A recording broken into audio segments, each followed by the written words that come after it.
এটা most probably অন্য কোনো টেবিলের অর্ডার। আমি এখনো কিছু অর্ডার করিনি। ম্যাম স্যার বললো আপনি কফি খেতে পছন্দ করেন, তাই আপনার জন্য কফি পাঠিয়েছি। Phone sir.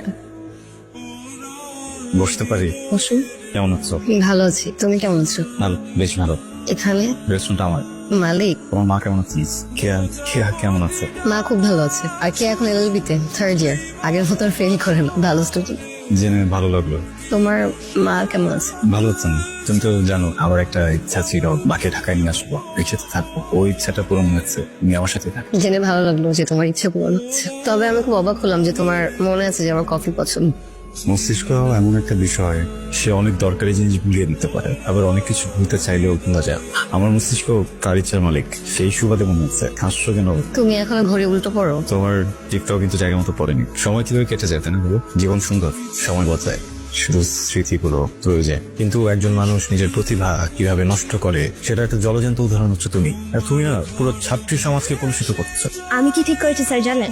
আমি ধনীর কোনো ছেলেকে বিয়ে করে ফেলবো। আপনার কথা অনুযায়ী আমি দেখতে শুনতে সুন্দর, আর স্কুলের বাইরে ছেলেদের লাইন দেখে এ ব্যাপারে আমার আর কোনো সন্দেহ নেই যে আমি সুন্দরী। সো কোনো ধনীর ঘরে আলালের দুলালকে বিয়ে করে ফেললে আমি সারাটা জীবন চিল করতে পারবো। পড়ালেখা মানে একটা স্ট্রেস, লাইফে এইসব স্ট্রেস নিতে আমি চাই না, বুঝছেন স্যার?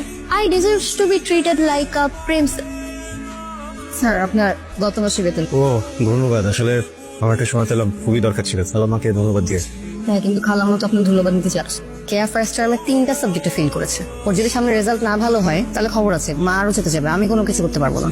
আমার খেপে গেলেও তো আসলে কিছু করার নেই। সমস্যাটা হচ্ছে পাটনার কথা বলে। আচ্ছা স্যার, আপনি প্রতিদিন একই শার্ট পরে আসেন কেন বলেন তো? সে পছন্দ, 14টা একই রকম দেখতে নিয়ে ফেলেছি, সময় বাঁচি।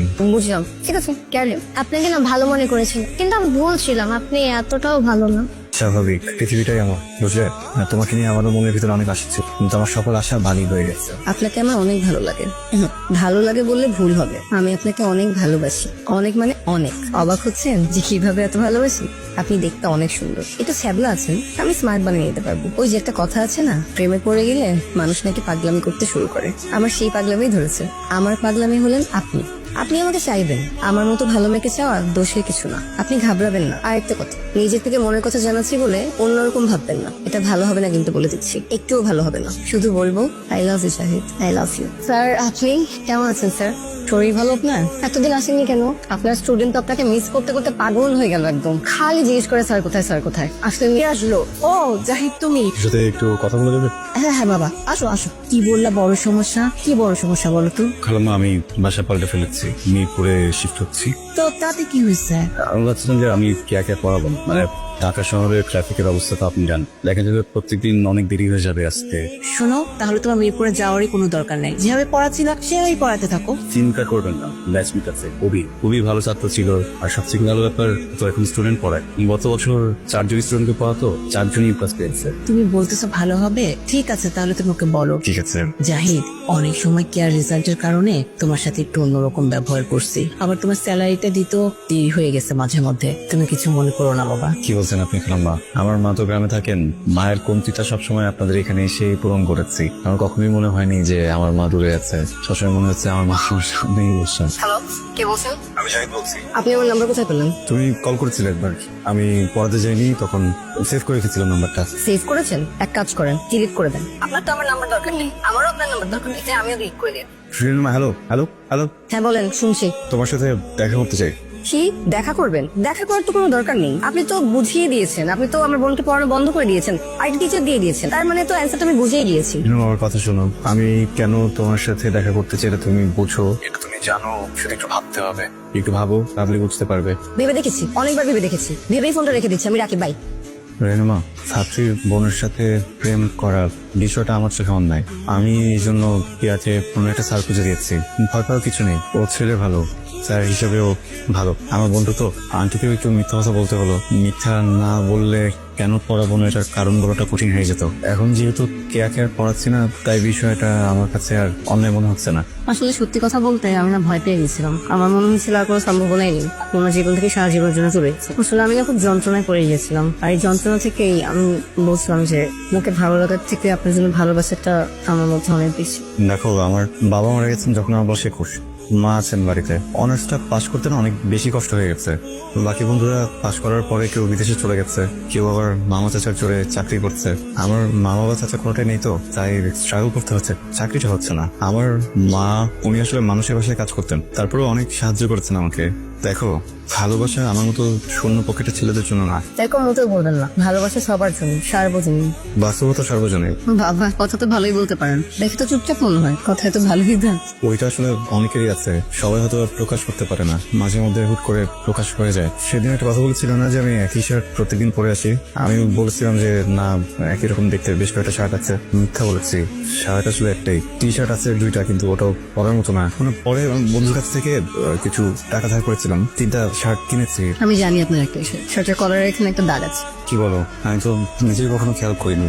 আমি আপনার সবকিছুই খেয়াল করেছি। মানুষ যারা আপনার কেয়ার করে তার সবকিছু আসলে চোখে পড়ে। আপনি যদি মনে করেন যে আমি আপনার কিছু যাচাই করে দেখিনি, তাহলে সেটা ভুল। আমি সবকিছু যাচাই করে বুঝে শুনে করেছি, সুস্থ জ্ঞানে, সুস্থ মস্তিষ্কে। আমাকে চাকচিক্য আকৃষ্ট করে না, আমাকে আকৃষ্ট করে সরলতা, যেটা আপনার মধ্যে ভরপুর। বাকি প্রেমিকদের মতো প্রতিদিন রেস্টুরেন্টে নিয়ে যেতে পারবো না, তো আমি চা খেয়ে নিবো। রঙের দোকানেও কিন্তু চা খেয়ে ডেট করা যায়। ভালো কোনো উপহার দিতে পারবো না। ফুটপাত থেকে ছোট একটা কানের দুল বা যে কোনো কিছু দিলেই হবে, কিন্তু মন থেকে দিতে হবে। আমি বছরে একটা মতো জামা দিতে পারবো, তাও খুব ভালো দামের হবে না, হয়তো মন থেকে দিব। একসাথে নিউ মার্কেট যাবো, আমি কিন্তু দামাদামি খুব ভালো করতে পারি। দামাদামি করে তোমার জন্য একটা শার্ট কিনে জিতিয়ে দিই, আর নিজের জন্য কম দামে কিছু চয়েস করে নিই। দামি পোশাক আসলে কোনো বিষয় না, আসল বিষয় হচ্ছে সঠিক রুচি। বাহ, এক ক্লাসে কি সহজে আপনি থেকে তুমি বলে ফেললে। কেন, অদ্ভুত লাগছে? কিছুটা। আসলে নিজের থেকে ছোট বয়সে কোনো মেয়ে কখনো নাম ধরে গঠন করে বলেনি, তো একটু কেমন যেন। তোমার এই ছেলেটাকে বিয়ে করে ফেলা উচিত। আমি এটা করতে পারবো না, তোমার জায়গায় আমি অন্য কাউকে মানতে পারবো না। কিভাবে বললে তুমি এটা এত সহজে? রেনুমা, তোমার জীবনে বাস্তবতা নতুন এসেছে, অর্থনৈতিক কষ্ট কি তুমি জানতে না। তোমার এই পরিস্থিতি যদি আগে থাকতো, তাহলে হয়তো বা আমার মতো ছেলের দিকে তুমি কখনো ফিরেও তাকাতে না। দেখো, আমার কিন্তু তোমার উপরে কোনো রাগ নেই, কারণ আমি জানি এখানে তোমার কোনো দোষ নেই। তুমি তোমার জায়গায় একদম ঠিক আছো। ফেইলের আমি, আর আমার মতো ফেইলের কখনোই ভালোবাসা উচিত না। বা এই ফেইলের যদি কখনো ভুলবশত কাউকে ভালোবেসেও ফেলে, তার উচিত না আমাকে ভালোবাসাটা দেয়া। আমি তো সবসময় এটাই মানতাম, এটা ভেবেই নিজেকে শক্ত রাখতাম, সবকিছু থেকে দূরে রাখতাম। কিভাবে যেন তোমার সাথে জড়িয়ে গেলাম। আমাদের উচিত ছিল বাস্তবতা ভেবে তারপর সম্পর্কে যাওয়া। বাস্তবতা দিয়ে তো ভালোবাসা হয় না। তো বাস্তবতার কাছে তো ভালোবাসা হেরে যায়, তাই না? ভালোবাসার মানুষগুলো হেরে যায়। হ্যাঁ, তোমাকে দেখো, তুমি কিন্তু এখন পর্যন্ত তোমার মাকে বলতে পারোনি যে তুমি বিয়ে করতে চাও না, কারণ তোমার পরিস্থিতি তোমাকে বলতে দেয়নি। আমি তো তোমাকে চিনি, তোমাকে বুঝি, তোমাকে জানি। তুমি এতদিন 100 বার হয়তো তোমার মাকে বলে দিতে যে তুমি আমাকে ভালোবাসো, তুমি বিয়েটা করবা না। আমাকে সে কখনো জিজ্ঞেস করতে না তোমার কি করা উচিত। আমার মনে হয় আমাদের এই সম্পর্কটা এখানে শেষ করে দেওয়া উচিত। আমি চাই না, চিন্তা করলে আমার দম বন্ধ। চাইতে হবে তোমার, দম বন্ধ করে কিভাবে বাচ্চা চাইতে শিখতে হবে তোমাকে।